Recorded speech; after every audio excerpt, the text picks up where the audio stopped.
Trinidad and Tobago is about to be in a media shitstorm. So, over the last 10 minutes, I've been receiving emails and messages from some of my fellow international YouTube content creators informing me that this situation with Christmas List has now literally reached the desk or hands of international content creators. And let me tell you all something. It's one thing for Christmas List, who is a small YouTube channel at 300 and something thousand subscribers and growing, right, to make content. But you see, when this guy has your stuff, when Dylan is paying attention to what is going on, we are about to end up Schitt's Creek without a paddle.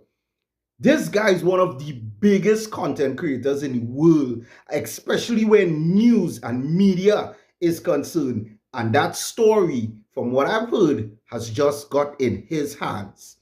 People, this is not looking good on Trinidad and Tobago at all. And this again proves the incompetency of the people in this country. This is a similar situation like what took place when we locked up a Venezuela national, which cost the state $2 million for locking up a Venezuelan national. And he was a little boy and he was awarded that money. Now, we have audio from Christmas List, basically having a conversation with his lawyer. And this is what he's basically saying. So have a listen. So first and foremost, this is the first thing I've seen. I haven't heard any of this from the detectives questioning me. No, I did not promote any gangs. No, I did not give advice to any gangs. No, I did not profit or exchange any money with any gangs. I asked questions to strangers on the street. Never was there a proclamation of gangs. Not every black man that's in Trinidad is a gang member. A lot of mention of gangs in these videos, not in these videos, in this article. If you watch my videos, which are available for the whole world to see, you will see there's no mention of gangs. Again and again, I didn't speak to any gang leaders. There's no proclamation of gang leaders. Everything I've read in this article is false, period. I'm a man with a camera. I walk, I interview fishermen, I interview old men on the street, I interview restaurants for fun. I was in Barbados and did the same thing for the UN last week. Right. I was in the UN conference with the 25 featured CEOs of the world, and I was in the streets with Redo, Bear, and no problem. But my daughter's 9, she uploads videos to YouTube. That doesn't mean she works for YouTube. YouTube has billions of people uploading. It's not a job, this is what people do, period. They want the world to see something, they upload it to YouTube. So do you feel like you're locked up abroad for no reason? For no reason, no. I'm a tourist on vacation that films what I do. I also played basketball 2 days ago. It doesn't mean I'm a basketball player, right? I'm doing something for fun. I'm here as a tourist, and now I'm being locked up. How did the streets of Trinidad and Tobago treat you, sir? No, the best of the best. Why did you say that, sir? Because the streets asked me, right, say, are you a traitor and or not? No. Because they showed you the guns being dumped in the communities. Right. And more important than that, now my life is, if I wasn't sleeping here on this mattress, if they put me in a jail, I'm in a lot of trouble. There's no doubt about that. So are you concerned? I'm very concerned. You end up going to the prison. Are you concerned about your life? I can't even imagine it, of course. And all for nothing. Everything I've seen, from fishing to Fortune Day to catching crabs to interviewing people on the street, everything has been uploaded for the world to see on YouTube. I don't have any additional information. Did you not give them your phones, to access your phones? They have everything. They have everything. Did you restrict them in any questions you asked them? I answered every single question they had. So what did they tell you next? They have another set of questions from new people. Who's the new today. people, sir? I haven't a clue. I don't know. Because when I was here, they told you that you're not under arrest. You remember that? Right. Last night before they brought me back here, they put me under arrest. But the thing is, also, wait, they carried you somewhere? We went to go look for my suitcase, and then we came here. Did they ever caution you and tell you that you were arrested and tell you to go, sir? Yes. So why did they call me, sir? They said they attempted to call you. It was late last night. They couldn't get a hold of you. But I came in with 3 lawyers, sir. The counterterrorism and the stop Trinidad and Tobago, Ms. Antia Smith. Yes. Did they try to call any of the other lawyers, sir? Oh, I didn't see them attempt anything. All I heard was they verbally said they've tried. Because they told me that you're not under arrest, so I'm a bit surprised. At the time you were here, I was not. Later the evening, they said I was. So did they question you before? Yes, all day. So they questioned you all day? Yes. Then when your lawyer came, they said that you're not under arrest. Is that correct? Yes. Thank you. I need my instructions from my habeas corpus documents. Yes. Okay. So when your lawyer was here, they said you're not under arrest. Your lawyer left. They then questioned you. Is that correct? They continued questioning me, Oh, yes. shut it, because they said they've been questioned all day. Sorry. Yeah. Okay. And then, did they say who was making the allegations against you that you're promoting any gang? No. Did you see any immigration officer come No. to speak to you at all? No. Did they tell you that the Minister of National Security declared you as someone who contravened any part of the Immigration Act? No. They never brought an immigration officer to you? Correct. And part of your charges are breaching the Immigration Act of Trinidad and Tobago? Yes. Did they tell you that they're acting under the auspices of the Ministry of National Security? No. I was told nothing. I was given the document that you were provided. I wasn't explained what that is. I don't even know what promoting a gang means at all. That was never mentioned. The whole day has been questions as to what my videos were. Just regurgitating what is already on YouTube. So what do you want me to at least make the court system know? Yes. What would you like? Because I'm preparing you for courts. Yes. I do not want to go to courts. Right. This whole situation makes no sense to me. Yeah. Well, verbally, look, every officer that has been here questioning me one-on-one has said that this is part of the policy. If it were up to them, this would be a joke. It's a joke that I'm here. I'm loved in this country. I want to keep it that way. I have done nothing wrong. I have documented no different than I document in any other country. Every other country loves me. Seems like it's a political ploy for some reason. Somebody in the government is upset.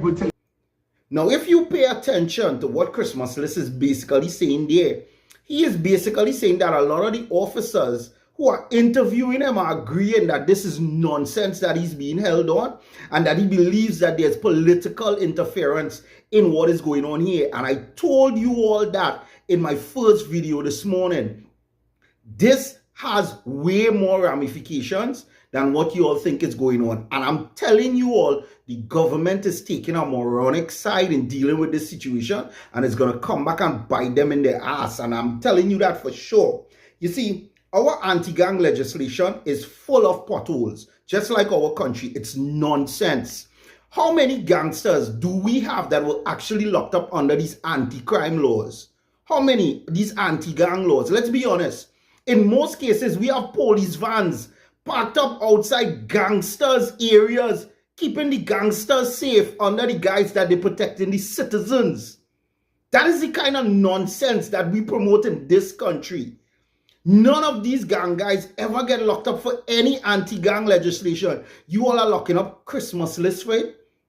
A known content creator, a known vlogger who goes to this. You all were fully aware from day one that he made his videos that this is what this guy does.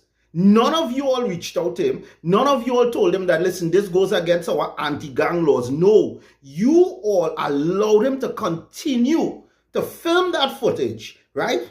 And now you all are trying to hit him with some scummy low blow as anti-gang legislation. You all are on bullshit. And let me tell you why I'll tell you all it's bullshit. This is entrapment. Because if it is a case that this is what I'm telling you, you all are about to set up yourself real bad. Because this is a Canadian citizen.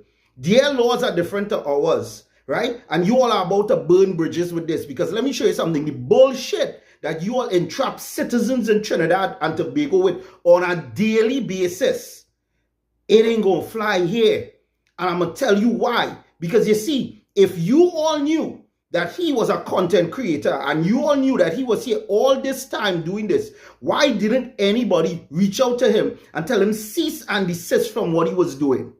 Why didn't anybody reach out to him and said, listen, it's a possibility that what you are doing is glorifying the gangs or giving the gangs? Nobody did that. You all waited till he announced that he was leaving, that he was getting ready to leave Trinidad and Tobago, to detain him, confiscate his footage, confiscate his content, and try to charge him under the anti-gang law?